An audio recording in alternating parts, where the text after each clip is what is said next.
And that was without even a single drop of rum.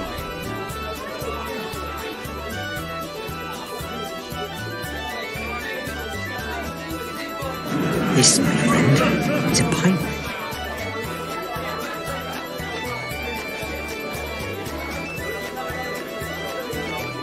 Why don't you just pull up a stool and have a drink with it?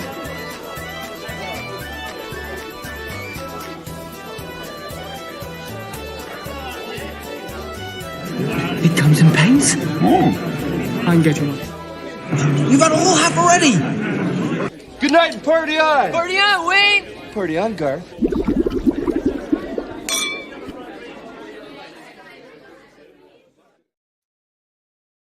All right. Hello and welcome to another edition of After Work Beers. As I just said in the chat, sometimes I feel like I'm cutting this a little bit too close to the end of my workday. It should only take me about 10 minutes, maybe 15 minutes, depending on, whatever, to get home from work. However, as I was making my way on down the freeway, in the distance behind me, I could see some sirens coming from some cop cars. Okay, whatever. They're maybe chasing somebody down. I don't know. But then ahead, I start to see all lanes of traffic start to slow. And luckily, there's an exit right there. Managed to get off. Little detour. As I was getting off the freeway, of course, I see fire trucks, more flashing lights, more siren stuff. So slight little detour coming home.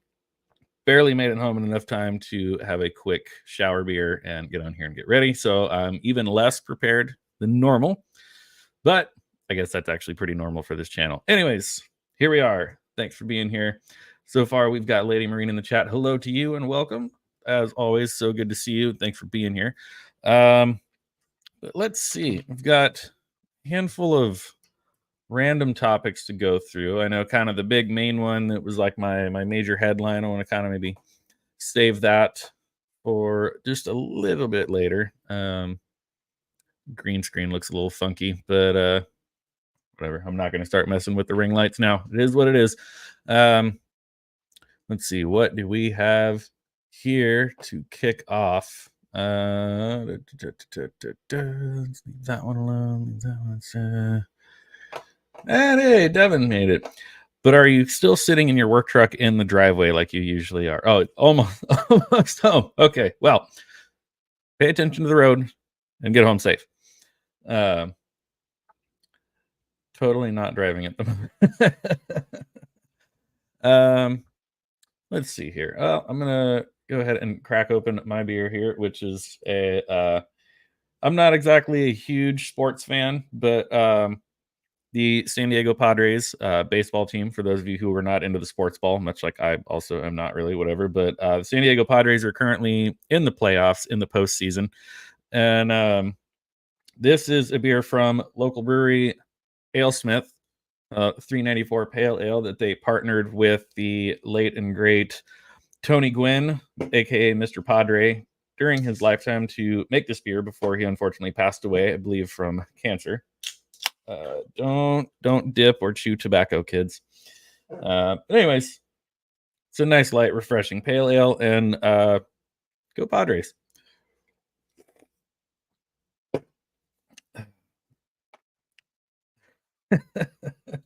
Pay attention to the road, Devin. Pay attention to the road. Yeah, well, let's see. What do I want to start with here? Well, in honor of talking about the Padres and drinking a Padres-inspired beer, let's go ahead and start with this one. And I will, again, preface this by I don't really follow sports all that much. I'm kind of indifferent at the most part. And I'm also not exactly the world's biggest Blink-182 fan, but they are from San Diego, and I always like to show love to bands that are from my hometown who make it big. Some of them, Blink-182 is probably one of the biggest. You've got POD, Switchfoot, and so I did think this was kind of cool. I've seen this clip going around the internet the last couple of days where lead singer and guitarist of Blink-182, Tom DeLonge, has been attending the Padres home games while they are currently in the postseason. I think he's the only one in the band that actually still lives in San Diego. But he was at the game, and I guess after the Padres won, somebody like handed him a microphone and they started playing all the small things over the loudspeaker, to which he wasn't even really singing into the microphone. He was just sort of walking around, whatever. And like everyone in all of Petco Park, which I have no idea what the capacity of that place is, but it is massive. I think it's like rated one of the top ballparks in the country. Everybody else singing along. So, as I usually like to say, much like music, concerts, live music, and things of that sort that can just bring people together, where you can hopefully for at least a couple hours put all your opinions and differences and whatever else aside and just come together for a concert, for a sports ball, for whatever.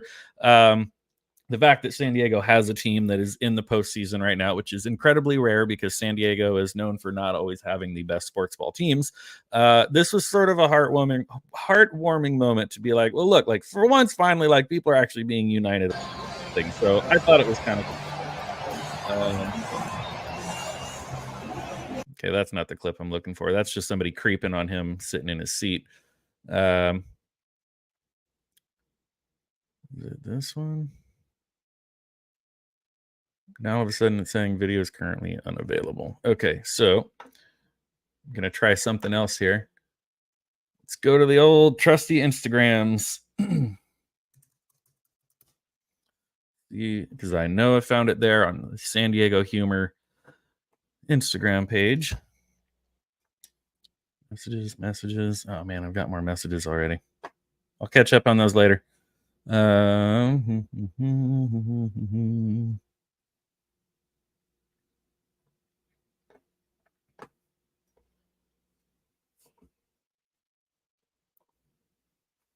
All right, let's try this again, shall we?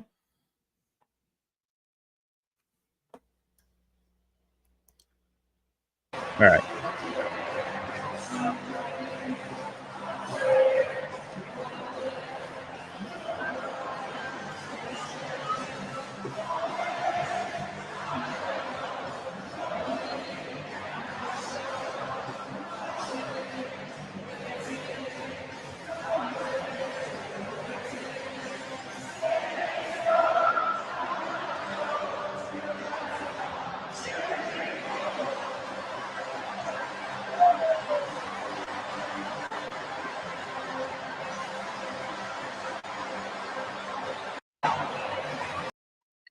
Well, a rare moment where people can all just enjoy a moment together.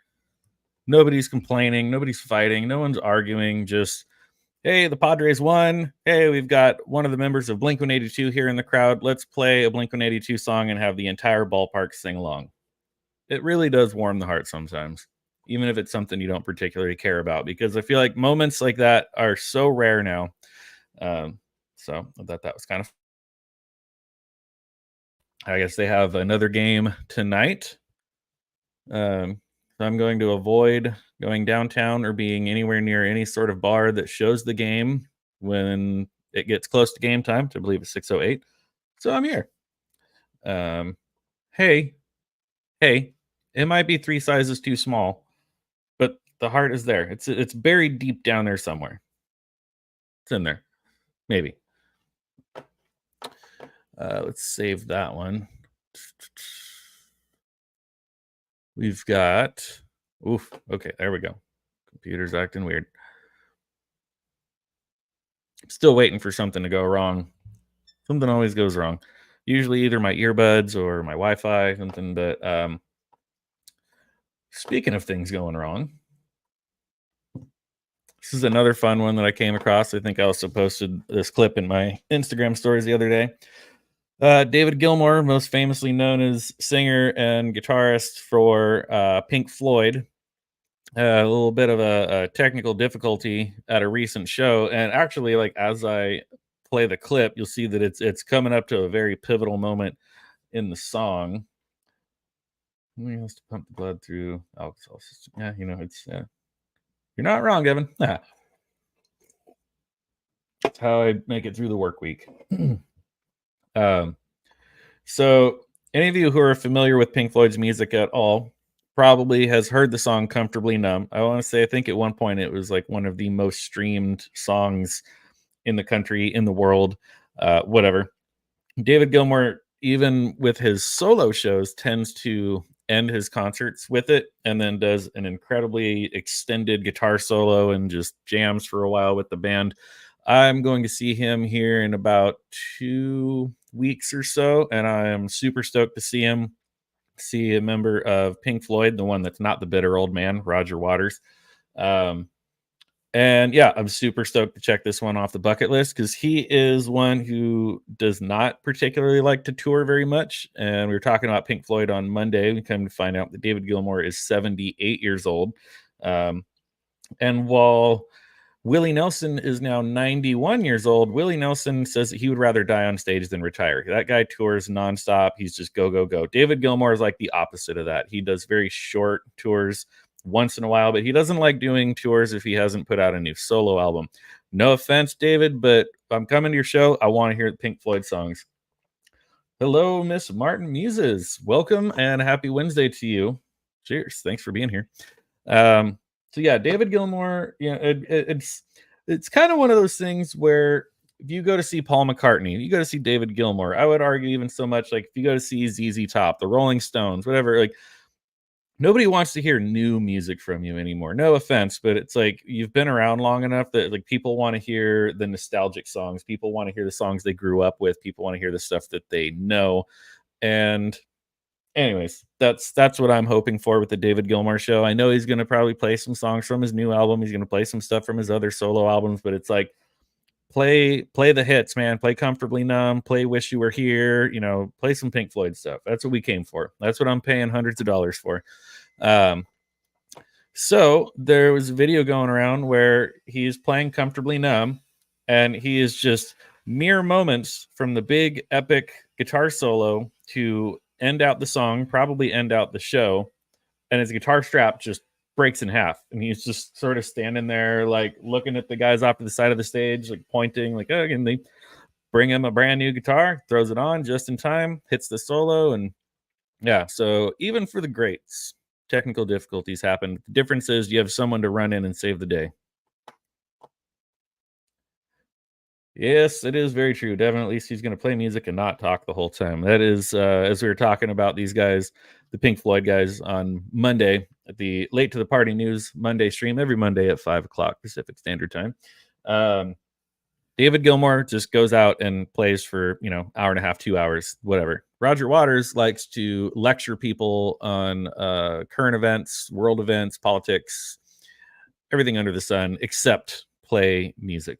So I will never go see Roger Waters, even though I had some friends that did see Roger Waters perform the album The Wall all the way through front to back. And because that was such a major production, that very much was just get up and play the songs because it was more of like a show. But his regular tours, he does not extend that same courtesy. So let's check out the clip here, if I can get this thing to work.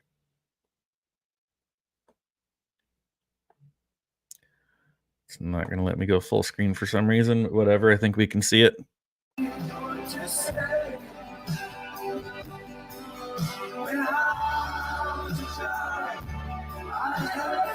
Right before the big solo.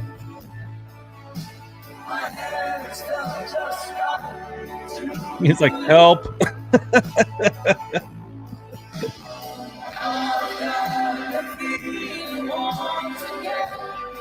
New guitar.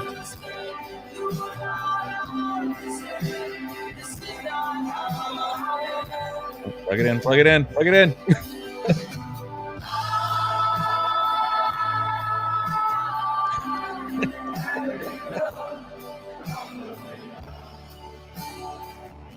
Here comes the solo.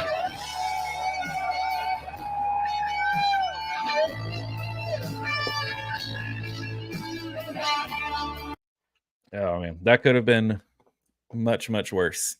But his crew was on it. They were on it, man.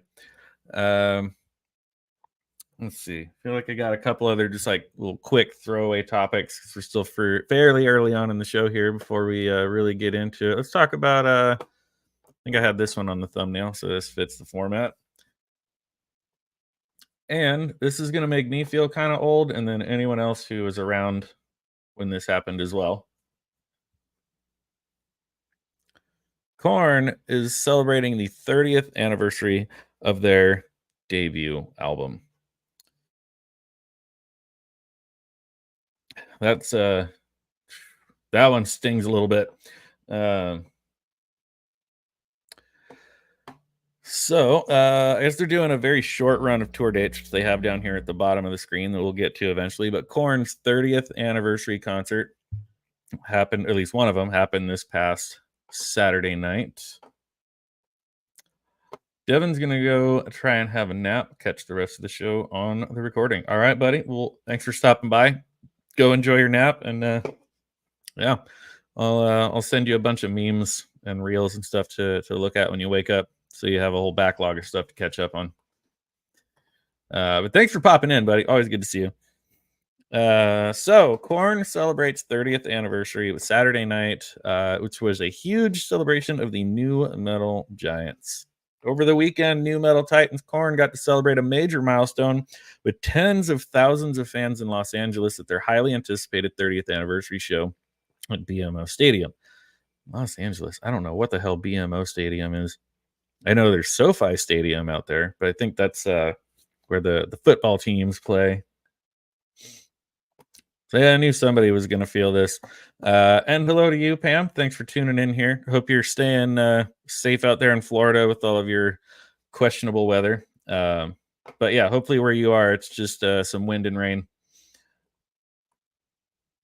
Nobody can make anyone feel as old as Roman. Roman is ancient. Yeah, I'm not sure what BMO Stadium is. I thought the big stadium in LA was SoFi Stadium, but whatever. Sounds like this was a pretty big show for them. Announced back in March, the show is a marquee night for the band, playing a career-spanning set list featuring special guests from Evanescence, Gojira, Darren Malakian from System of a Down and his horrible side project Scars on Broadway, Spirit Box, and Vended. So if you're not familiar, Vended features two sons of two different Slipknot members. So the lead singer of Vended is Corey Taylor's son from Slipknot, and then I believe their drummer is the son of Sean Clown Crahan, also from Slipknot. So Vended is sort of like Slipknot offspring. Yeah. It was a night that held a lot of significance to Jonathan Davis and the guys, with the front man at multiple points mentioning his love for everyone there, as well as all the fans around the world and the people that made their careers possible. As for the show itself, they even broke out some tour debuts, with them pulling out songs like Coming Undone. That was during the dark times when Brian Welch had left the band and the other guitarist was sort of left to his own devices. It really, honestly, was not a... Some of those albums were not great. Somebody, Someone from their album Issues, and Helmet in the Bush, which I believe is from the debut album. For that last track, it was the first time they played the song off the debut album since 2015. And at the end of the night, Evanescence's Amy Lee joined the band on stage to perform Freak on a Leash. So there's a couple of video clips down here at the bottom of the article that I'll play maybe a little bit of it. I know I'm going to get the copyright strike, but whatever. I'm not monetized anyway, so it doesn't really matter.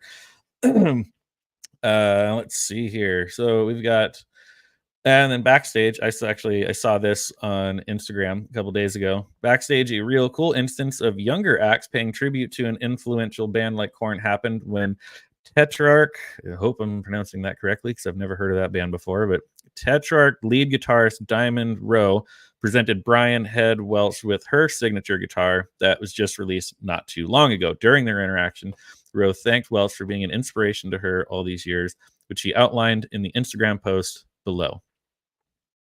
Watching Head on stage since I was a kid and listening to every Korn record brought me a feeling of belonging and confidence that nothing else did. I felt like I was part of something and magical. It was a feeling that was too powerful to be a coincidence.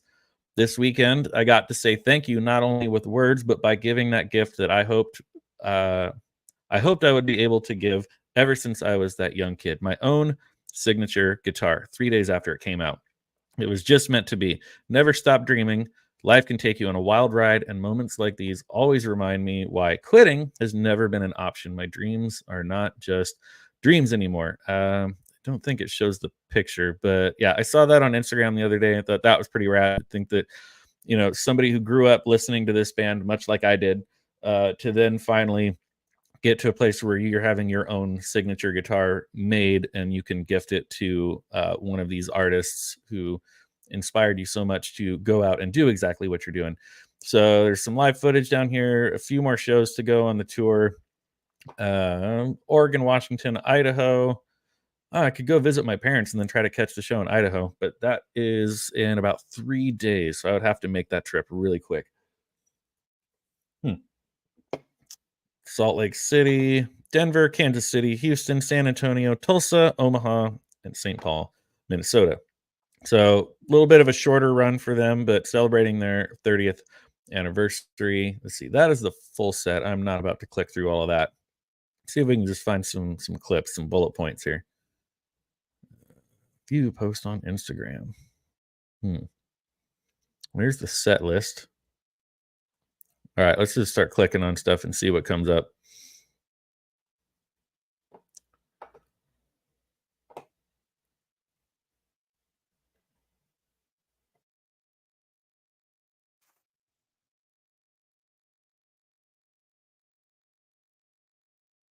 I've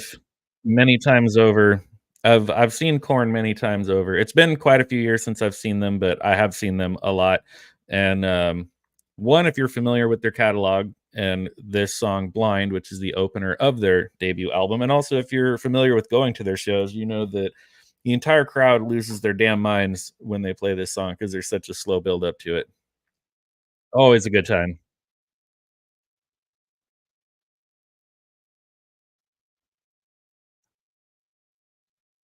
One of the comments right here says, "Man, hats off to the drummer for holding on to that ride for so long, man. He's just gotta keep time, gotta keep that thing going."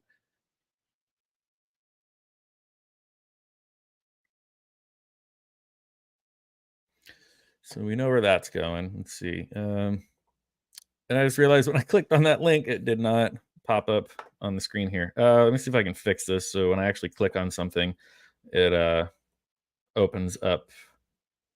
Hold on. Entire screen. There we go. Screen number 2. Share the audio. Boom. Yeah, that was my bad. it wouldn't be a stream on my channel if things weren't constantly going wrong. It happens every time. Whatever. That's why we're just hanging out. It's a solo stream, chill stream. It's just yeah. Hey, that's better. I'm looking between 2 monitors here, right? Like I get easily distracted. There we go. Look at all you motherfuckers! Oh yeah, language warning. Sorry about that.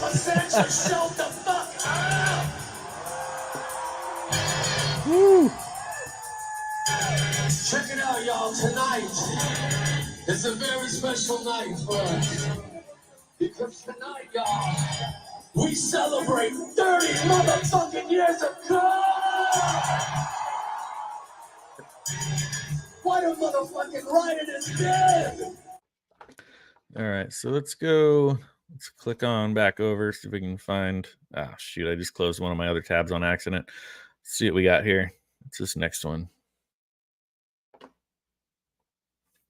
What's up, Jacob Ironside? Thanks so much for joining. Good to see you, brother.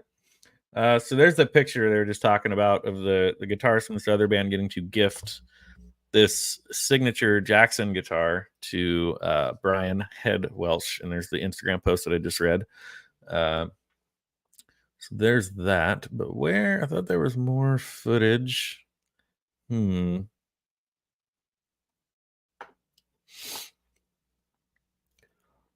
All right, let's see if I can at least pull up, because this video up here said entire set, but I mean, it's going to be like an hour and a half long video. So let's see what we can do with this. Let's mute that for just a moment. Full screen. Let's go here.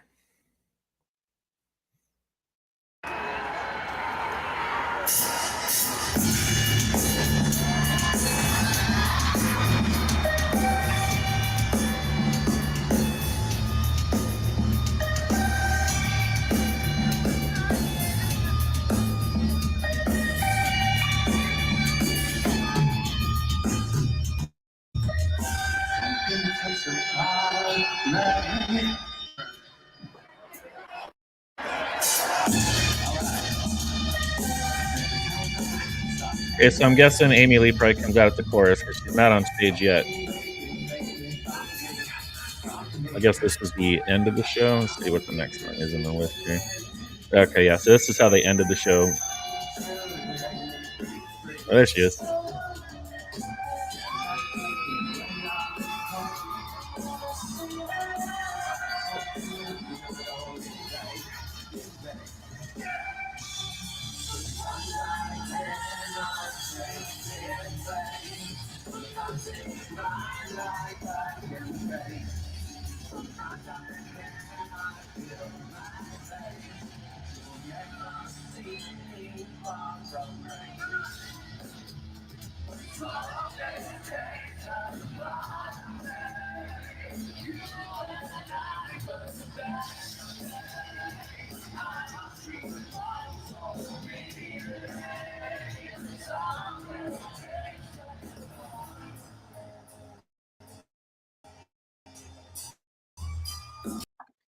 All right. So 30 years of Korn. Yeah. I think everybody feels very old all of a sudden. But hey, looks like it was quite the party. Looks like it was a good time.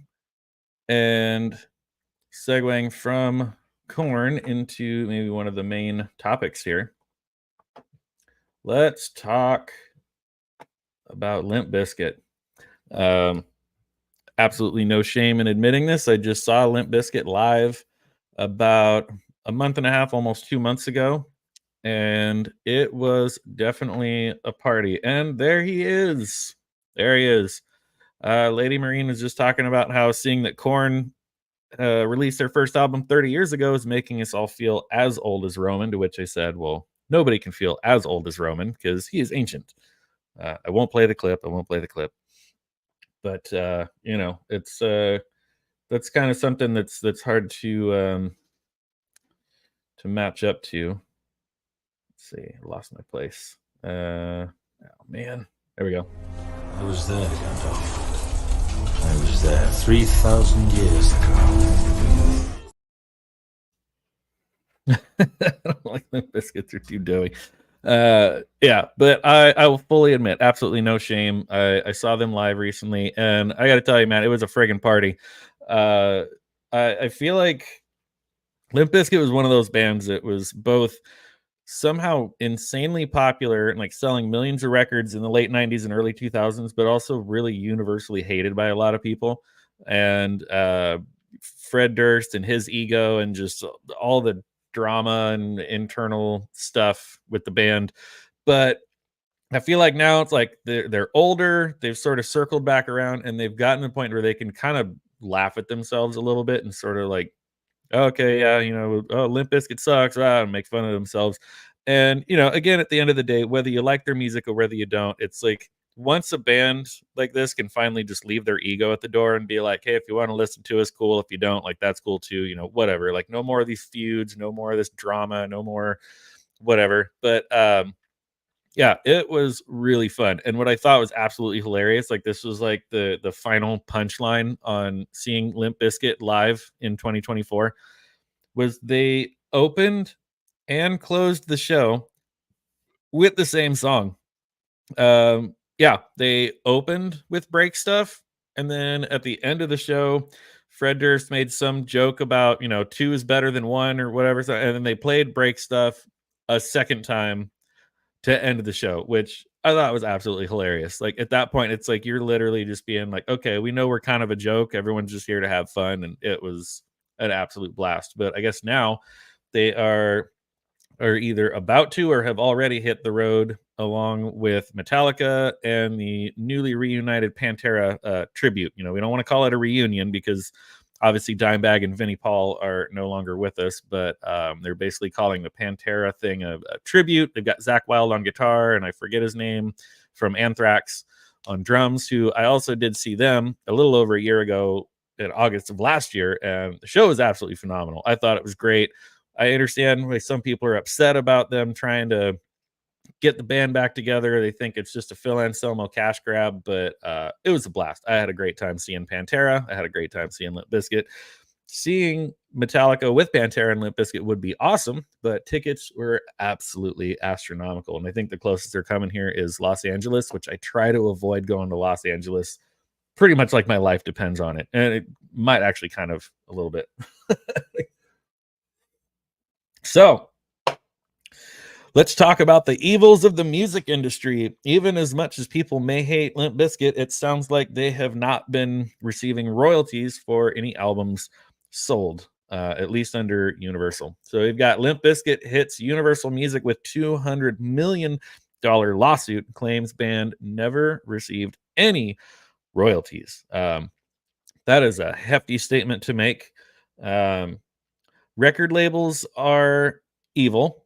I would say they're an evil necessity, but in this day and age with the internet and everything else, like I think it's quite a bit easier to try to get your music out there on your own. However, on the flip side of that, with streaming and everything else, it is all the more competitive. So while you can self-produce and self-release your music, is anyone going to hear it? You know, I honestly don't know how people make money off of music anymore, because nobody really buys albums anymore, except for Roman, who for some reason buys records, buys like 10 new records a week. But then going to concerts, there's so many hands in the money pot when it comes to concerts. You've got to pay your concert promoter, you've got to pay the venue, you've got to pay your crew, you've got to rent all the trucks and vans and buses and the lighting rigs and the stage and the video screens and everything. And then even if you've ever wondered why when you buy a t-shirt at a concert, why the t-shirt costs like $50, but if you go on their website, that exact same t-shirt costs $20. Well, kids, that's because the venue also takes a cut of their merch sales. So the band has to up the cost on the merch at the show to try to recoup what the venue is taking from them on top of everything else the venue is taking. But I digress. The music industry is evil. Let's continue, though. The band says the label used systemic and fraudulent policies that were deliberately designed to conceal royalties from the artists. Limp Bizkit and frontman Fred Durst are suing Universal Music Group over allegations that the label owes the band more than $200 million, with Durst's lawyers writing that he had not seen a dime in royalties over the decades. Really makes me wonder what he's been doing for money all these years then, because not like they've been super active over recent years, other than still maybe touring a little bit here and there. But like I just said, like nobody's buying music anymore. So over the decades, like what do you do for money, man? I digress. In a lawsuit filed Tuesday, October 8th in the Los Angeles federal court, attorneys for Durst and the 1990s rap rock band accused UMG of implementing a systemic and fraudulent policy that was deliberately designed. Okay, we already read that in the headline. UMG's creation of such a system, while holding itself out as a company that prides itself on investing in and protecting its artists, makes plaintiffs' discoveries of UMG's scheme all the more appalling and unsettling. Durst's lawyers write, adding that possibly hundreds of other artists had also unfairly had their royalties wrongfully withheld for years. In a stunning claim, Durst alleges that as recently as August, Limp Bizkit had never received any royalties from UMG, despite the band's huge success during its turn-of-the-century peak. The lawsuit said the band's albums had all sold millions of copies, and that Limp Bizkit continues to have millions of streaming users per month on Spotify alone, which that's a whole other thing, to streaming, whatever, however that works. But again, if you are getting your streaming into the millions, that is at the point where you should be kind of monetizing and making something off of that. But again, as a Spotify user myself, it's a conflicting thing, because I understand it's the convenience, whatever. Like I too still buy records and still buy physical copies of music, not nearly as much as Roman. He definitely has a problem. But I still try to buy the physical copies of music for bands that I really like, are, top tier. Gotta support them any way I can, buying the albums, going to the shows, all of that. But yeah, streaming has kind of skewed things and kind of screwed over a lot of people as well. But again, it's just like, it's the convenient thing. And I subscribe to Spotify. I listen to music all day long at work, and I get it because no one's walking around with CDs or discs, man, anymore. No one's using iPods because you got to buy the music, then you got to put it on the iPod, then you got to. So I mean, I get it. Spotify is convenient, but it's sort of one of those like necessary evils. But again, like I said, to my very, very top favorite bands that I really enjoy and really want to support, I still try to buy the physical copies for drunk patio times. So, it's just the whole game has changed so much in recent years that it's really hard for anyone to actually make any money anymore. So this is kind of interesting to say that even back from their heyday, like the 90s, where people were buying CDs, they're claiming they haven't been paid. Despite this tremendous comeback, the band had still not been paid a single cent by UMG in any royalties until taking action against UMG, leading one to ask how on earth that could possibly be true. Durst's lawyers write. A spokesman for UMG did not immediately return a request for comment on Tuesday. Durst claims that the current dispute dates to April, when he retained new representatives who were shocked when he informed them he had not received any money for any Limp Bizkit exploitations ever. He claims UMG had previously told him that he was not being paid because the band remained unrecouped, meaning its royalties still had not surpassed the amount the group had paid in upfront advances. So, again, talking about the evils of the music industry, it's really hard to carry those portable record players on your head. It's a back killer. And then trying to get them to not skip. I mean, how do you do that? But man, like a Walkman was the one thing, because at least like you pop the tape in there and you could like hook it on your belt or try to jam it in your pocket, whatever. But man, Discmans, like even the Discman, like that technology was flawed. Those anti-skip Discman things, like that was such bull crap. Like those things still skipped. Like there's no good way to listen to your CDs in a portable fashion, let alone a record. Imagine like have one of those things, like remember in the 80s when like cell phones, like it was like a whole backpack, like car phone giant thing, whatever stuff. It's like this giant record player on your back, and you got to try to walk very steadily so the needle doesn't skip. Yeah, so with that last statement, talking about how the band remained uncooped. So essentially, especially those rock record players 3,000 years ago, like in the Flintstones.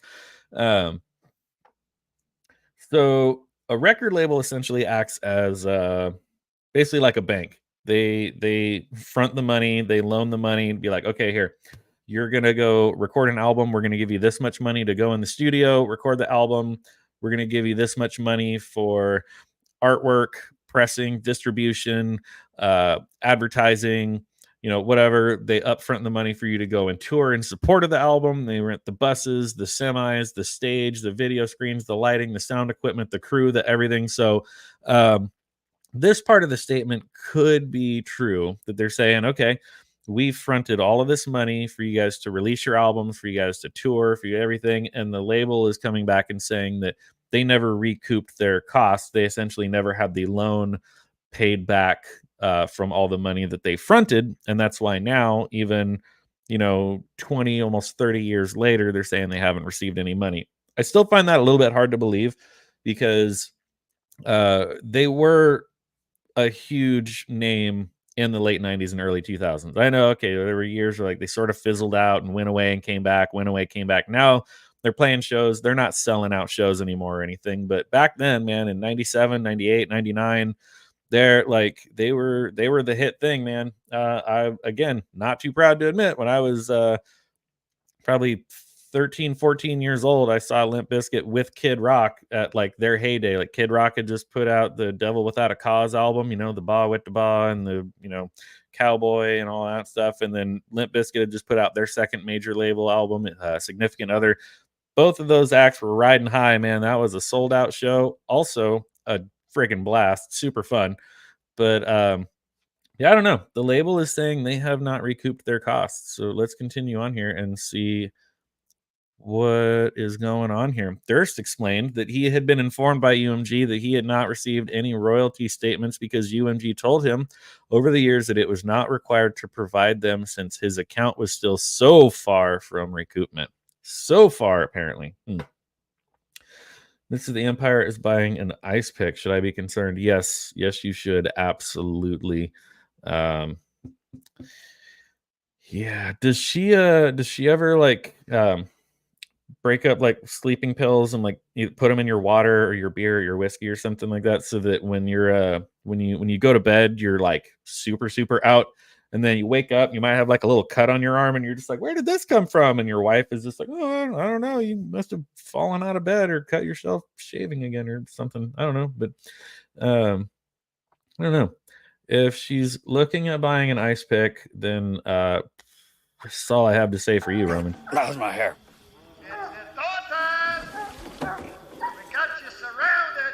Damn, we're in a tight spot.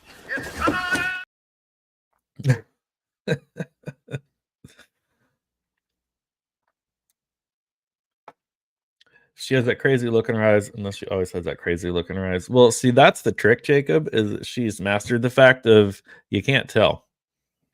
So, I'm still at an impasse. Beer tastes funny. I would be a little bit weary of that. If she offers to bring you a beer and it's open when she sets it down, danger. Let's see, where did we leave off here? So far from recoupment. Durst's representatives, suspicious that UMG was wrongfully claiming plaintiff's accounts were unrecouped, suggested investigating further. When Durst's reps contacted UMG, they said they learned that Limp Bizkit's accounts actually held more than $1 million in royalties, but that the label had failed to alert the band about the money. That prompted more suspicion about UMG's accounting and payment practices and an investigation into Limp Bizkit's records. They didn't like what they found, according to the lawsuit. UMG had allegedly failed to issue royalty statements at all during significant periods of the band's history, including during the height of their fame. UMG's failure to issue royalty statements in particular from 1997 to 2004. So again, that was like their peak. That was their heyday, right? The height of the band's fame and during periods in which they made record-breaking sales with respect to its most popular albums suggests that UMG was intentionally concealing the true amount of sales and therefore royalties due and owing to Limp Bizkit in order to unfairly keep those profits for itself. It's getting a little spicy. At first when they were saying, oh, the band failed to recoup their costs, whatever. Okay, the label fronts the money. They're basically like a bank giving you a loan and they didn't recoup their costs. But that last paragraph is it's a little more damning. The suggestion that the band's albums are still unrecouped is highly suspect, Durst's lawyers write, citing the band's huge commercial success during its early years, given that Limp Bizkit's first 3 albums had already sold several million copies by the early 2000s. Because again, this is a time where people were still, CDs were king. CDs were the medium, right? People were still actually buying physical albums. You didn't have iTunes yet. You especially didn't have streaming yet or anything. So if you wanted the album, you had to buy it. The recording funds and costs should have been quickly recouped, and UMG should have started paying royalties on those albums right away, not over 20 years later. Now we're going on almost 30. I said 97. We're not that far away from 30 years from there. And yes, everybody feels old again. The lawsuit also points to potential fraudulent accounting practices that Durst's attorneys claim were used by UMG to improperly keep the band in the red and avoid paying any royalties. But where did this additional $199,676 charged to the account come from? His lawyers write, referring to one such alleged inconsistency, it seems to have come out of thin air to overdraft Limp Bizkit's due and payable account in order to defraud Limp Bizkit and show an unrecouped account. When those issues were raised with UMG, the lawsuit says the label argued that Limp Bizkit had been paid $43 million in recoupable advances over the years, which explained why the royalties had not started flowing into the accounts until recently. Durst's attorneys say the label eventually released $1.03 million to the band and $2.3 million to Durst's Flawless Records, but that they're owed far more than that. Given the vast amounts of money collected by UMG in relation to the sales of Limp Bizkit's and Flawless Records albums over the years, UMG is liable to plaintiffs for tens of millions of dollars in copyright infringement, if not more. That's getting a little hairy too. We're talking about copyright infringement now. Like what happened there? That could be a whole other thing. And but again, record labels are an evil entity. We get tied. She has sledgehammer, plank. Oh, yeah, she might misery your ass, Roman. Maybe she's finally had enough of your nonsense. If you're listening on the speaker out on the patio, hopefully she's not sitting out there with you.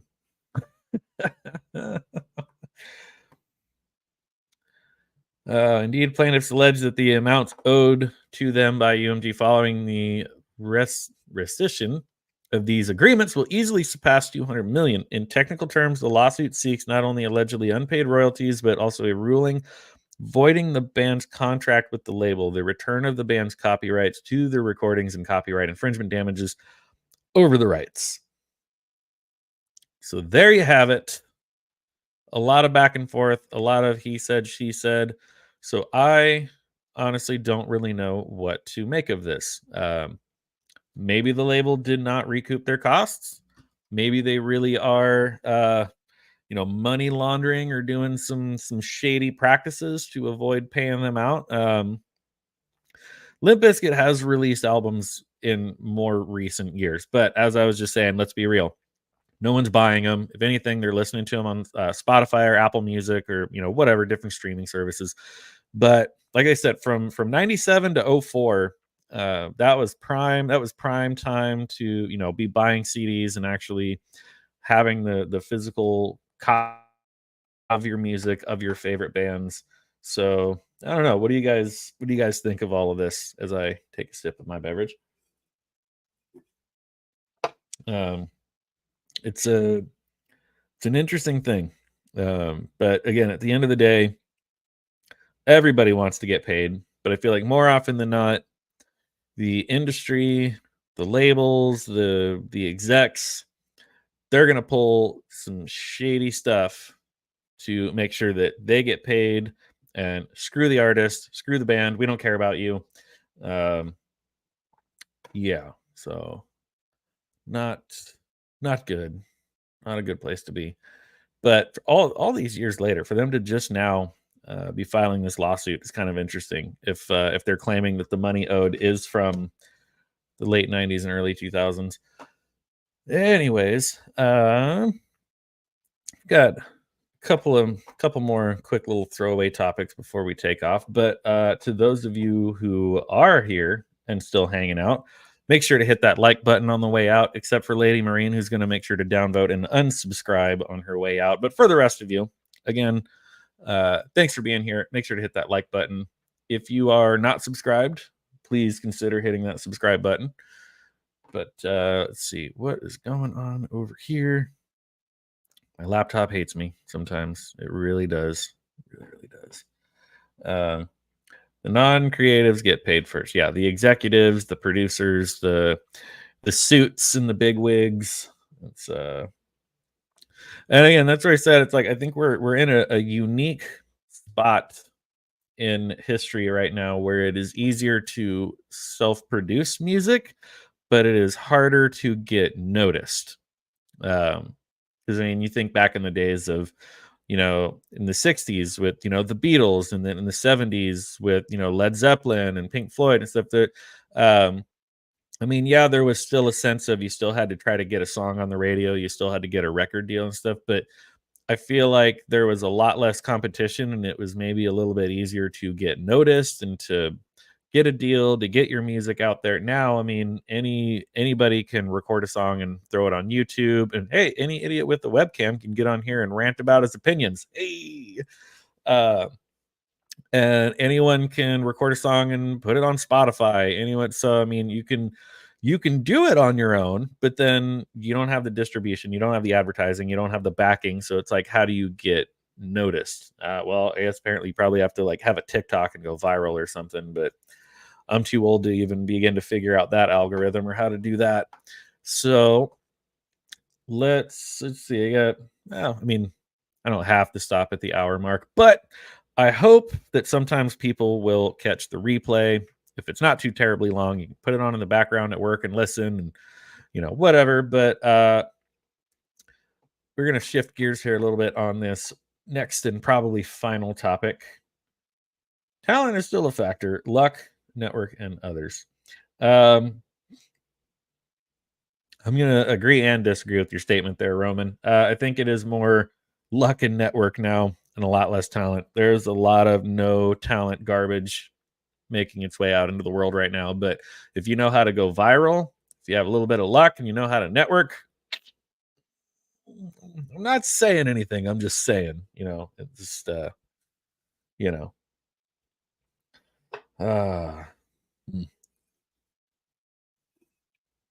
right, we're going to shift gears here a little bit on this last one. But as I usually preface this with,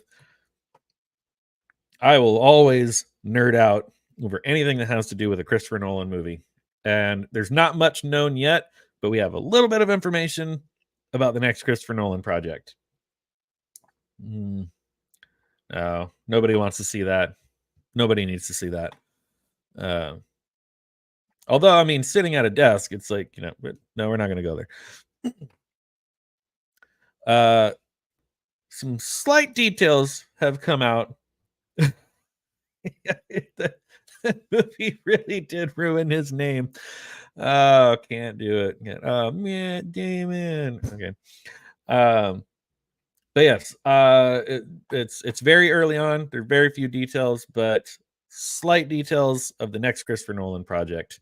Lots of people have been speculating that he should direct the next James Bond film. I know that Christopher Nolan is typically much more interested in doing original stories, original screenplays, and he's not really interested in doing franchises. When he did the Dark Knight trilogy, that was very uncharacteristic for him because to date, those are the only movies that he's made that had sequels. His movies are usually very one-off. He dedicates himself fully to every movie he works on, and when he's done with that movie, he moves on to the next project, and he doesn't look ahead. He's not looking at like, how can I make this a franchise? How can I make sequels? It's like one at a time, one movie at a time.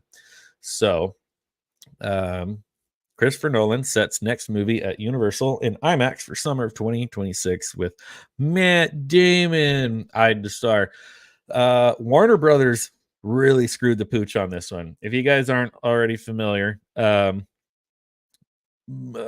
of Christopher Nolan's other like big blockbuster movies, again, like the Dark Knight trilogy, Inception, Interstellar, a lot of those that were big time moneymakers were released with Warner Brothers. During the dark times that we won't talk about that started in 2020, I'm trying not to get shadow banned or anything like that. Warner Brothers said that they wanted to shift to a either streaming only platform, or that if movies were going to come out in theaters, they wanted to do a simultaneous streaming and theatrical release. Well, Christopher Nolan is one of the few directors out there that is like, nope, we're not doing that. It's like, my movies are filmed in IMAX. My movies are meant to be seen on the big screen in an IMAX theater. The experience of going to the theater, seeing it on the big screen, the surround sound, the everything. Like, he's just like, no. Like, if you guys are gonna switch to streaming only, like, I'm out. And he bailed.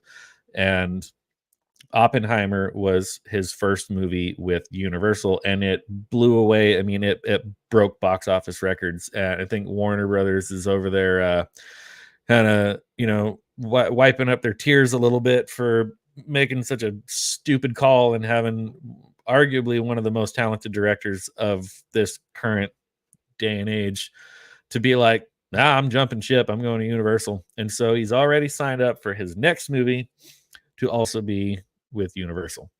Exclusive after sweeping the Oscars with his smash hit Oppenheimer, Christopher Nolan looks to be returning to the studio that helped him win those Oscars, and he's bringing along one of his A-list stars to lead the ensemble. Sources tell Deadline that Nolan is returning to Universal for his next film with plans for an IMAX release of July 17th, 2026. And that Matt Damon is in talks to star.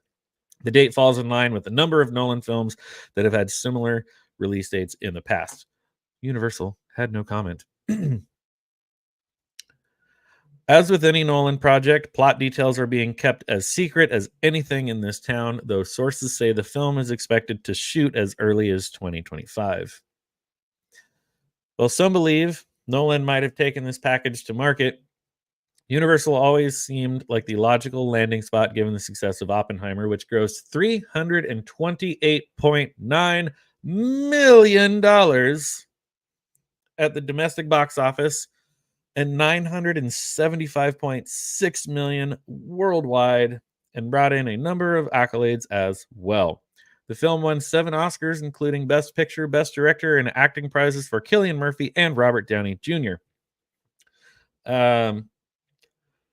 It's kind of funny when a movie comes out that is made by a director who cares about the quality of his film, both visually, the quality of the storytelling and the dialogue and the character development, and doesn't push any sort of modern day agenda or any modern day politics or anything.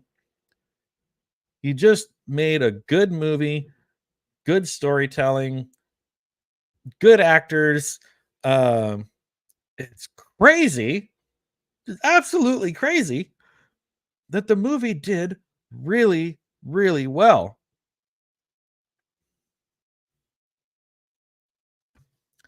As for Damon, this will mark the 3rd time he and Nolan have worked together, with Damon also appearing in 2014's Interstellar, which is getting a theatrical re-release for one day only on my birthday. And of course, I already have plans to be out of town that day.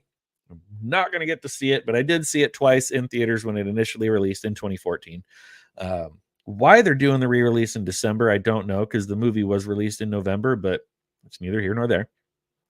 Appearing in 2014's Interstellar before Oppenheimer, where Nolan has a knack for repartnering with talent on projects. He has also been known to bring in Michael Caine on multiple movies. Roman, you need to see The Prestige. It's such a great movie. It's got Michael Caine in it. It's wonderful. All right. For those of you who don't know, Roman, who is my good friend who is in the chat here, continues to say that he has not seen The Prestige, which is an earlier Christopher Nolan film, but one of my absolute favorites, featuring Christian Bale, Michael Caine, Hugh Jackman.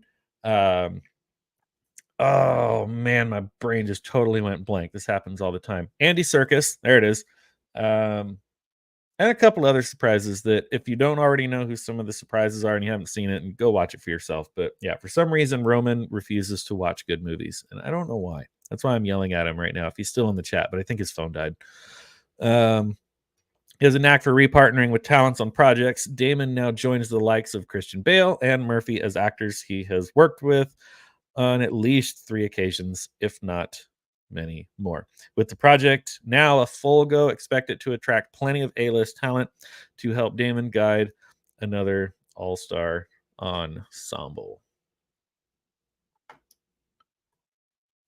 Tell him, Jacob. Tell him, man. I think that was where I started to really start to recognize Christopher Nolan, because I remember seeing Batman Begins when it came out, and we all just thought, oh, it's another Batman movie, whatever, because we all know before Batman Begins, the last one was Batman and Robin, the one with Arnold Schwarzenegger and Uma Thurman and Bane and all of that fun stuff. That was great. That was just great. So when another Batman movie was coming out, me and my friends, when we went to see Batman Begins, we were skeptical at best. So I saw it, thought it was great. Okay, cool, whatever. Fast forward a couple years and The Prestige comes out. And then little by little, I started putting the pieces together going, wait a second, this is the same director on all these movies. I'm like, I think I really like this director. And then I started paying really close attention. But yeah, The Prestige is definitely one of my top favorite movies, but just in general, and especially by Christopher Nolan. If you go even farther back before Batman Begins and watch Memento is a terrific movie. It is so good. It is so low budget that it is proof that you can make a great movie just on good storytelling. Uh, it literally, like, the budget almost looks like it was like one step up from the Blair Witch Project. Right? They just had a couple of like handheld cameras. They had a couple of actors that had done some other stuff before, like The Matrix, and then just a really, really good story. And then the way they edited it by the story kind of playing backwards, so good. Oh man. Unfortunately, I didn't discover that one until after I had already sort of figured out that Christopher Nolan was a genius. So I sort of had to go backwards to watch that one and then move forward. But yeah, man. Gotta see The Prestige. You gotta see Memento. Jacob Ironside and I will be talking about that in a little more than a month or so. I'm getting a little bit ahead of myself, but in November, I will finally got our schedules to work out, finally got everything to align. I'll be joining Jacob Ironside over on his channel in early November, mid-November, where we will be talking about The Prestige and all things Christopher Nolan. So really looking forward to that one. And hello, Jana Banana. Thank you so much for tuning in. Unfortunately, we are sort of winding down and getting towards the end of the show. You can always go back and watch the replay, but still just kind of hanging out. Anyone who's in the chat and just wants to keep on interacting, we'll keep it going. And yes, thank you so much. Absolutely love that movie. Love that movie. Christopher Nolan is, again, by far one of my absolute favorite directors at this point.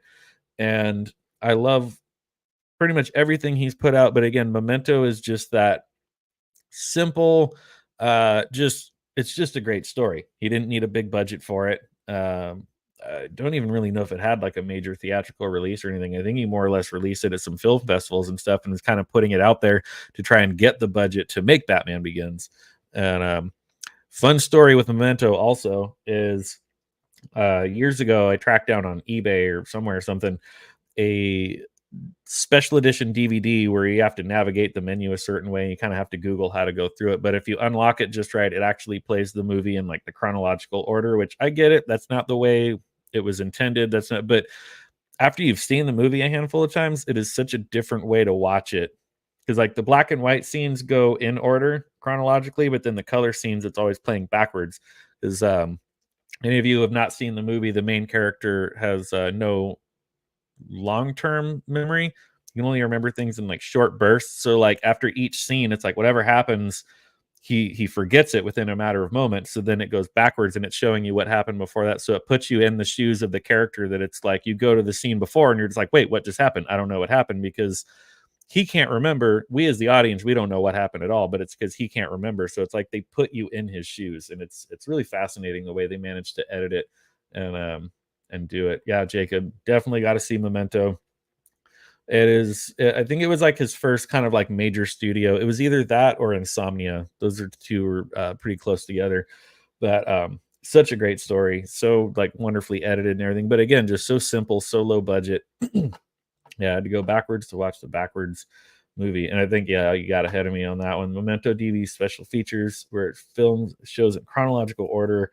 Yeah, it's, I mean, on one hand, like you say, it's boring, but it's interesting. Like if you've seen the movie a bunch of times, like it is just sort of interesting to watch it that other way. Maybe it's not intended that way, but it's, you know, it's something. So I believe that is about all I have for today. Again, thank you guys all so much for joining in here and hanging out here. Make sure to hit that like button on the way out.